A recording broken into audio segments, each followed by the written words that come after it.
ऐसी कोई फीमेल नहीं है जिसको व्हाइट डिस्चार्ज ना होता हो, लेकिन बस अंतर इतना सा है कि कुछ कुछ को कम होता है और कुछ फीमेल्स को ज़्यादा होता है। या फिर ये भी कह सकते हैं कि कुछ फीमेल्स को नॉर्मल डिस्चार्ज होता है और कुछ फीमेल्स को एबनॉर्मल डिस्चार्ज होता है। अब ये नॉर्मल और एबनॉर्मल डिस्चार्ज में क्या अंतर है, तो चलिए समझते हैं आज हम इस वीडियो में।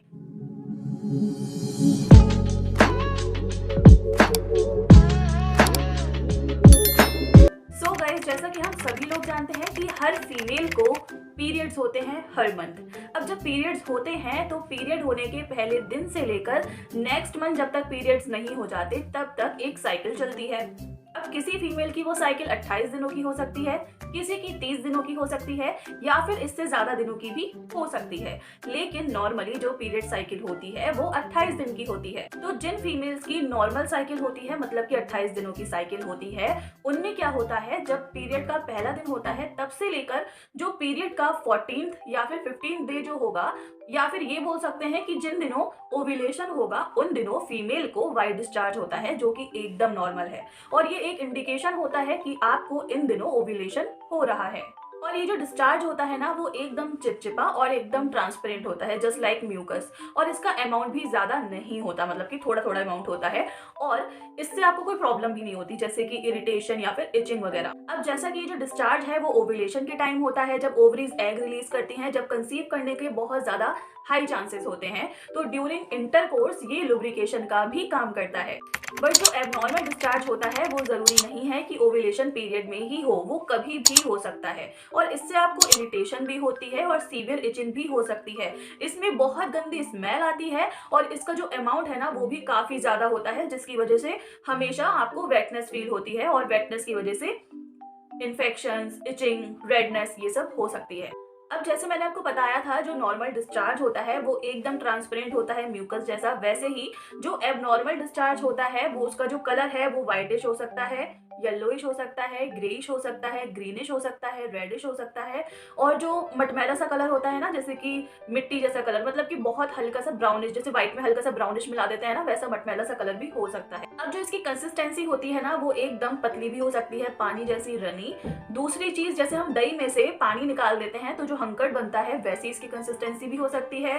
तीसरी, जैसे कोई भी हम गाढ़ा पेस्ट बनाते हैं ना, कोई भी समझ लो कि पकौड़े का हम पेस्ट बना रहे हैं बेसन का, तो गाढ़ा गाढ़ा पेस्ट टाइप का होता है ना, तो इसकी कंसिस्टेंसी एकदम पेस्ट जैसी भी हो सकती है। अगर आपको एबनॉर्मल डिस्चार्ज हो रहा है और आपने इसको इग्नोर कर दिया, काफी टाइम हो गया, तो इसके काफी सीवियर साइड इफेक्ट्स भी आपको फेस करने पड़ सकते हैं। First side effect is abnormal white discharge जो होता है उससे वजाइनल इन्फ्लेमेशन हो जाती है। और ये इन्फ्लेमेशन हम सूजन को बोलते हैं। तो ये जो सूजन है वो बढ़ते बढ़ते क्या होता है, पहले वजाइना में हुई, देन उससे सर्विक्स में पहुंची, सर्विक्स से यूट्रस में, यूट्रस से फेलोपियन ट्यूब में, फेलोपियन ट्यूब से ओवरीज में। अब हमारा जो पूरा रिप्रोडक्टिव सिस्टम है उसमें सूजन हो गई, तो इसके जो बेसिक्स वर्क हैं वो भी प्रॉपरली ढंग से नहीं हो पाते, मतलब प्रॉपर ढंग से नहीं हो पाते। उसकी वजह से क्या हो सकता है, आपके जो पीरियड्स हैं वो मिस हो सकते हैं, आपको पीसीओडी की भी प्रॉब्लम हो सकती है, और आपके जो कंसीव करने के चांसेस होते हैं ना वो भी बहुत कम हो जाते हैं। अब जब ये इन्फेक्शन आपके पूरे रिप्रोडक्टिव सिस्टम तक पहुंच जाता है तो हर पार्ट में स्वेलिंग की वजह से आपको सीवियर पेन हो सकता है लोअर एब्डोमेन में। और जो ऐसे क्रॉनिक इन्फेक्शंस होते हैं ना, ये एक इन्फेक्शन ही तो हुआ जब पूरे रिप्रोडक्टिव सिस्टम में स्वेलिंग हो गई।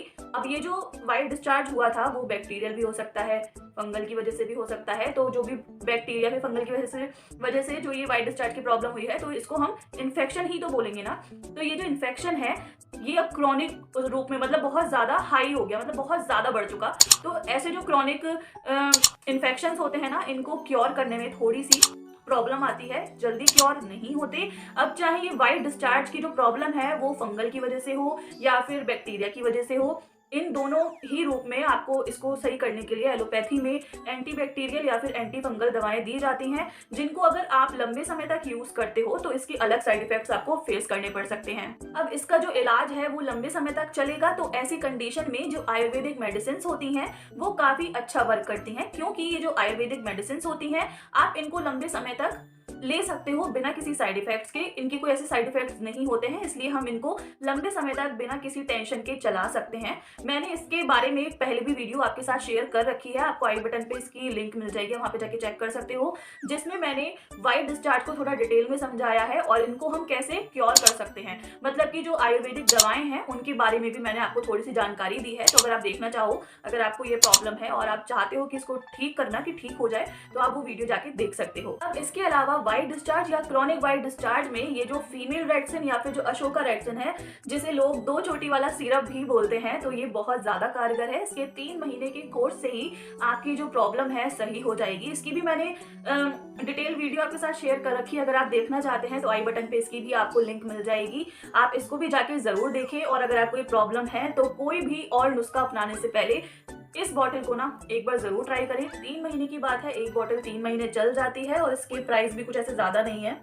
300 ml की आपको ये बॉटल मिलेगी, 100, 110, 120 रुपए तक में आपको ये बॉटल मिल जाएगी। आप इसको एक बार जरूर ट्राई करके देखना और फिर रिजल्ट्स मेरे साथ शेयर जरूर करना। So that's all in this video today. I hope you like this video. Please do like, share and subscribe for more such informative videos. Till then, bye bye and take care.